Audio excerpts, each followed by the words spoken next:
ഞാൻ പ്രശസ്ത eye specialist നേത്രരോഗ വിദഗ്ധൻ. എൻ്റെ പേര് ഡോക്ടർ കണ്ണൻ.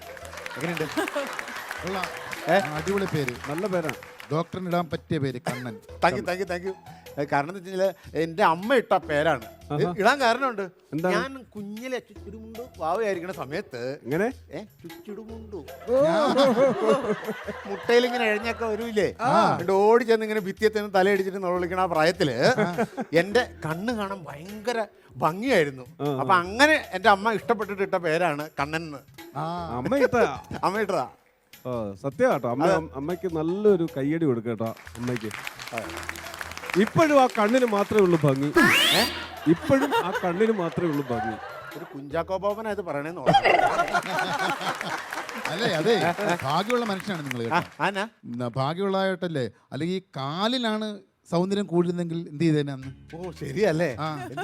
എന്ത് ചെയ്തേനെ? അമ്മ എന്നെ കാലാന്ന് വിളിച്ചേ. അല്ല, ഡോക്ടർ ഭയങ്കര ആത്മാർത്ഥമുള്ളതാണെന്ന് എനിക്ക് മനസ്സിലായി. ഞാൻ ജോലിയിൽ ഭയങ്കര മനസ്സിലായെന്നറിയോ? ഏതെങ്കിലും ഒരു പേഷ്യന്റിനെ കണ്ടു കഴിഞ്ഞാൽ അപ്പൊ തന്നെ പരിശോധിക്കാനായിട്ട് ഇങ്ങനെ ഹെഡ് ലൈറ്റ് ഒക്കെ വെച്ചോണ്ട് തയ്യാറായി നടക്കുന്നുണ്ട്. ആര്? ഡോക്ടർ. അയ്യോ, ഞാനിത് ഊരി വെച്ചില്ലായിരുന്നോ? അയ്യോ, ഇത് അതുകൊണ്ടല്ല. പിന്നെ എനിക്കൊരു 100 റബ്ബറുണ്ട്. ഞാൻ വെളുപ്പിന് എഴുന്നേറ്റ് അത് വെട്ടിയിട്ടാണ് വന്നത്. തിരക്കിന്റെ ഇടയിൽ ഇത് വെക്കാൻ മറന്നുപോയി, ഊരി വെക്കാൻ മറന്നുപോയി. എല്ലാ ജോലിയും ഡോക്ടറാ ചെയ്യുന്നത്. എല്ലാ ജോലിയും ഡോക്ടർ തന്നെ ചെയ്യാണ്. എല്ലാം ഞാൻ തന്നെ. ഈ ആൾക്കാരെ കിട്ടാനുള്ള പേര് റബ്ബറിന്റെ ഇല ഇടിഞ്ഞാറുണ്ട്, വില ഇടിഞ്ഞാകൊണ്ട് എനിക്ക് ആളെ കിട്ടാറില്ല. അതുകൊണ്ട് ഞാൻ തന്നെ ഇതൊക്കെ ചെയ്യണേ. അല്ല, എങ്ങനെയാണ് ഡോക്ടറായത്? ഡോക്ടറായത് എങ്ങനെയാണ്? അത് പറയുമ്പോ എനിക്ക് ഭയങ്കര നാണം വരും. കാരണം ഞാൻ ഈ ഡോക്ടറാന്നുള്ള കാരണം എന്ന് വെച്ച് കഴിഞ്ഞാൽ എന്റെ കാമുകിയാണ്. അതായത് ഞാൻ ചില കാമുകി എന്ന് വെച്ചാൽ എനിക്ക് ഈ ജോലി സംബന്ധമായ കാര്യവുമായി ബന്ധപ്പെട്ട് എനിക്ക് ബോംബെക്കൊന്ന് പോകേണ്ടി വന്നു. ബോംബെയിൽ. അപ്പൊ ഞാൻ ഇവള് ഭയങ്കര പ്രണയ. ഞാൻ പറഞ്ഞു അപ്പൊ ഒരു കുറച്ച് നാളത്തേക്ക് മാറി നിൽക്കണം. അപ്പൊ ഇവർക്ക് ഭയങ്കര വിഷമായി പോയി. ഞാൻ പറഞ്ഞു, എടി ഞാൻ തിരിച്ചു വന്നത് വരെ നീ കണ്ണിൽ എണ്ണ ഒഴിച്ച് കാത്തിരിക്കണമെന്ന് പറഞ്ഞു. ഞാൻ പോയ സമയത്ത് അന്ന് മുതൽ എന്ന് 250 വെളിച്ചെണ്ണ മേടിച്ച് ഒഴിച്ചോണ്ടിരിക്കുക കണ്ണിനാണ്. ഞാൻ തിരിച്ചു വരുമ്പോണ്ടോ എണ്ണ ഉണ്ടാക്കണ ചക്കില്ലേ, അതിനകത്ത് വെളിച്ചെണ്ണ ഒഴുകണാൻ ഇവിടെ കണ്ണിൽ എണ്ണ ഒഴുകിക്കൊണ്ടിരിക്കുക. ഞാൻ പിന്നെ ഈ ഇവിടെ കൊണ്ട് പോകാത്ത ആശുപത്രികളിൽ നേത്ര ഹോസ്പിറ്റലിൽ ചെല്ലാനത് ഒരു ഹോസ്പിറ്റലും ഇല്ല. അങ്ങനെ എല്ലാ ഹോസ്പിറ്റലും ചെന്ന് ഈ കണ്ണിന്റെ പരിപാടി മൊത്തം ഞാനങ്ങ് പഠിച്ചു. അങ്ങനെ ഞാനങ്ങ് ഡോക്ടറായി. അങ്ങനെയാണ് ഡോക്ടറായി. എല്ലാം ഞാൻ പഠിച്ചത്. കാമുകി ഈ രോഗം മാറ്റിയ ഡോക്ടറെ കണ്ണ് കാണിച്ച് അവളുടെ കൂടെ അവന്റെ കൂടെ അങ്ങ് പോയി. അങ്ങനെ അല്ല ഡോക്ടറെ, എന്തോ സത്യം പറഞ്ഞാൽ നിങ്ങളെയൊക്കെ സമ്മതിക്കണം. നിങ്ങൾ ഈ മരുന്നിന്റെ കുറിപ്പ് എഴുതുന്നതേ വേറെ ആർക്കും വായിക്കാൻ പറ്റില്ലല്ലോ. ഞങ്ങളല്ല സമ്മതിക്കേണ്ടത്. ഇത് വായിച്ചിട്ട് കറക്റ്റ് ആയിട്ട് മരുന്ന് തരുന്ന മെഡിക്കൽ സ്റ്റോറിൽ ഇങ്ങനെ പയ്യന്മാരെയാണ് സമ്മതിക്കേണ്ടത്. അതൊരു പോയിന്റാണ് കേട്ടോ. മരുന്നിന്റെ കാര്യം പറഞ്ഞപ്പോൾ ഡോക്ടർ, എനിക്കൊരു ചെറിയ കണ്ണിന് പ്രശ്നമുണ്ട്. എന്താണ് പ്രശ്നം? ഈ കണ്ണിനൊരു ചെറിയൊരു കടി പോലെ ഉണ്ട് ഈ ഇടത്തെ കണ്ണിന്. സ്ത്രീകളുടെ കണ്ണുകടി മാറ്റാൻ പറ്റിയ ഒരു ഡോക്ടർ ഈ ഭൂമിയിൽ ഇന്ന് വരെ ജനിച്ചിട്ടില്ല. അത് നടക്കില്ല. ഡോക്ടർ തമാശയല്ല, ഞാൻ കാര്യമായിട്ട് പറഞ്ഞ കണ്ണിനൊരു ചെറിയൊരു ഇതുണ്ട്. ഉണ്ടല്ലേ? ഒരു കണ്ണുകടി പോലെ. കുഴപ്പമില്ല, ഞാനത് മരുന്ന് തരാം. മരുന്ന് ഓക്കെ ആയിക്കോളൂ. മരുന്ന് ഒഴിച്ചിട്ട് നീ കുഴപ്പമില്ലല്ലോ അല്ലേ? കുഴപ്പമില്ലല്ലോ അല്ലേ? കണ്ണുകടി ഉണ്ടാവും. ഞാനിത് ഒഴിച്ചുമ്പോ കണ്ണുകടി ഉണ്ടാവാറില്ല. ഞാൻ ഇത് ഒഴിച്ചിട്ട് എന്റെ ബില്ല് കൊടുക്കുമ്പോ ചിലർക്ക് ചില കണ്ണുകടിയൊക്കെ ഉണ്ടാവാറുണ്ട്. അല്ല, ഇതൊഴിക്കുമ്പോ കണ്ണുകടി ഉണ്ടാവും. അപ്പൊ ചെറിയ ചൊറിച്ചിലൊക്കെ വരും. അപ്പൊ ചെറിയ ചെറുതിന് പല്ലിറുമലൊക്കെ ഉണ്ടാവും. ഞാനത് മൈൻഡ് ചെയ്യാറില്ല. ഡോക്ടറെ, എനിക്ക് സംശയം കേട്ടോ. എനിക്കൊരു പ്രശ്നമുണ്ട്. അതായത് ഞാൻ ഉറക്കത്തിൽ ഞാൻ എഴുന്നേറ്റ് കഴിയുമ്പോൾ രാവിലെ എഴുന്നേറ്റ് കഴിയുമ്പോൾ പിന്നെ 10 മിനിറ്റേക്ക് കണ്ണിന് ഭയങ്കര വേദനയാണ്. 10 മിനിറ്റ് നേരത്തേക്ക് ഉറങ്ങി എഴുന്നേറ്റിട്ട് 10 മിനിറ്റ് നേരത്തേക്ക് എനിക്ക് കണ്ണിന് ഭയങ്കര വേദനയാണ്. എത്ര മണിക്കാണ് എഴുന്നേക്കുന്നത്? ഞാനൊരു 6 മണിയൊക്കെ ആകുമ്പോൾ എഴുന്നേക്കും. ഒരു കാര്യം, നാളെ മുതൽ ഒരു 6:10 ആകുമ്പോൾ എഴുന്നേറ്റാൽ മതി. അപ്പൊ ആ 10 മണിക്ക് ഉള്ള സംഭവം അങ്ങനെ മതിയില്ലേ? 10 മിനിറ്റത്തെ ഉറക്കം. അപ്പൊ നാളെ മുതൽ. പിന്നെ അത് മാത്രമല്ല, ഞാൻ ഏതെങ്കിലും ഒരു ബിന്ദുവിലേക്ക് ഇങ്ങനെ സൂക്ഷിച്ചിങ്ങനെ നോക്കുമ്പോൾ എന്റെ കണ്ണിന് ഭയങ്കര വേദനയാണ്. നിന്റെ ഭാഗ്യം. അതെന്താ?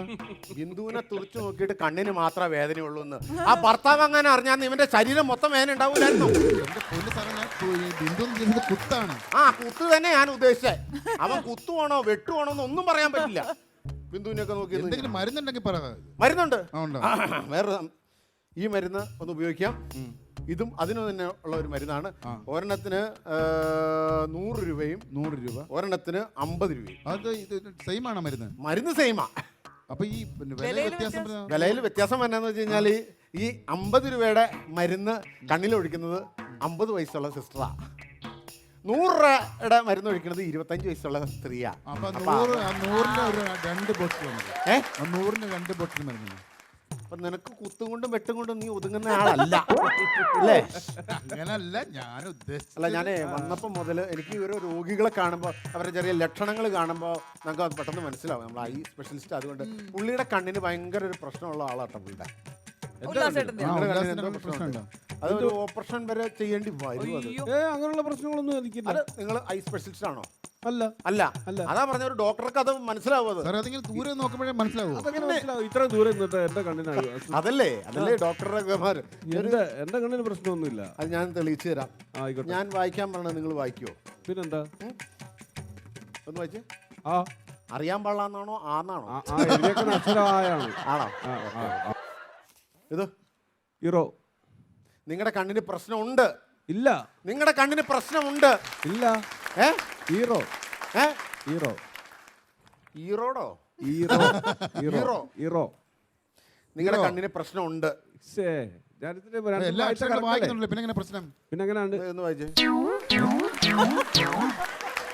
അതെന്നാ ഇതെങ്ങനെ വായിക്കും? ഇതെങ്ങനെ വായിക്കാനാ? അതാ പറഞ്ഞ നിങ്ങളുടെ കണ്ണിന് പ്രശ്നമുണ്ട്. നിങ്ങൾക്ക് അല്ലല്ല, operation അല്ല, വേണമെന്ന്. അല്ല, അല്ല, ആ, ഒരല്ലേ ഇല്ല. അല്ല അത് നിങ്ങളൊന്ന് വായിച്ചെന്നാ. അങ്ങനെയാണെങ്കിൽ നിങ്ങളൊന്ന് വായിച്ചു. അങ്ങനെ രോഗി പറയുമ്പോ വായിക്കാനിരിക്കണം അല്ല ഡോക്ടർ.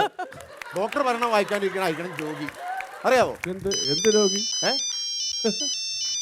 ഒരു മിനിറ്റ് എൻ്റെ അടുത്ത് പോയില്ല. ആ ഹലോ ഹലോ, ആ അതെ ഡോക്ടറാണ്. ആ ഞാൻ ഹോസ്പിറ്റലുണ്ട്, അമൃതയിലുണ്ട് ഞാൻ. അതെ വാർഡിൽ ഞാൻ പേഷ്യൻ്റ് നോക്കിക്കൊണ്ടിരിക്കുക. വാർഡിലും?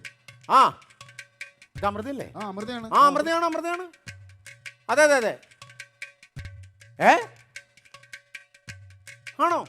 നിങ്ങളെന്താ വർത്താനം പറഞ്ഞത്? നിങ്ങൾ വാർഡിലുണ്ടോ? അങ്ങനെയാണ് എന്നെ കാണണ്ടേ? ഞാനിവിടെ വാർഡിലുണ്ട്, രോഗികളെ നോക്കിക്കൊണ്ടിരിക്കുകയാണ്. ഹലോ ഹലോ ഹലോ, ഈ വാർഡ് വാർഡ് എന്ന് പറയുന്നത് ഏത് ഉദ്ദേശിക്കുന്നത്? വാർഡാണ്? ഏ ഇത് വാർഡൊന്നുമല്ല, ഇത് ഇത് അമൃത ഹോസ്പിറ്റലല്ലേ? അല്ലല്ല, ഇത് പ്രോഗ്രാം നടത്തുന്ന സ്റ്റുഡിയോ ആണ്. ഇത് സ്റ്റുഡിയോ ആണ്. സ്റ്റുഡിയോയാണോ? ചാനലാണ്, അമൃത ചാനലാണിത്. ദൈവമേ, ഞാൻ ഹോസ്പിറ്റലാണെന്നും പറഞ്ഞോണ്ട് വന്ന് കയറിയതാണുള്ളത്. നിങ്ങൾക്ക് ആ ബോർഡ് വായിച്ചിട്ട് വന്നുകൂടായിരുന്നു? അല്ലെന്നേ, ഞാൻ ഇവന് ട്രെയിനിന് മൊത്തം ഇറങ്ങിയിട്ട് ഞാൻ ഓട്ടോറിക്ഷ കയറിട്ട് പറഞ്ഞു നേരെ അമൃതയിലേക്ക് വിട്ടോളാം. ആ. ഇവൻ നേരെ അതേ സ്റ്റുഡിയോയിലേക്ക് ഇത് വിടും. വ്യക്തമായിട്ട് പറയണം, അല്ല അയാളെ കുറ്റം പറഞ്ഞിട്ട് കാര്യമുണ്ടോ? നിങ്ങൾ അവിടെ ബോർഡ് എഴുതി വെച്ചിട്ടുണ്ടല്ലോ, അത് വായിച്ചൂടെ നിങ്ങൾക്ക്? അതെങ്ങനെയാ വായിക്കണം? എനിക്ക് കണ്ണ് എനിക്ക് ശരിക്കും കാണാൻ പറ്റും. ആ ദേ, അല്ല ഒരു രോഗിനെ കഴിഞ്ഞ പ്രാവശ്യം പറഞ്ഞുകൊണ്ടിട്ടേ റെറ്റിനെ തെറ്റിപ്പോയി, അങ്ങോട്ടും ഇങ്ങോട്ടും മാറിപ്പോയി. ഇപ്പൊ അവൻ ഫാൻറ്റത്തിന്റെ കൂട്ട് അവിടെ നിൽക്കുക. ഞാൻ ചെന്നിട്ട് വേണം ഓപ്പറേഷൻ ചെയ്യാൻ. ആ അവിടെ നിൽക്കുമ്പോൾ തന്നെ വരാം. ഓക്കെ ഡോക്ടറാണ് കേട്ടോ. അയ്യോ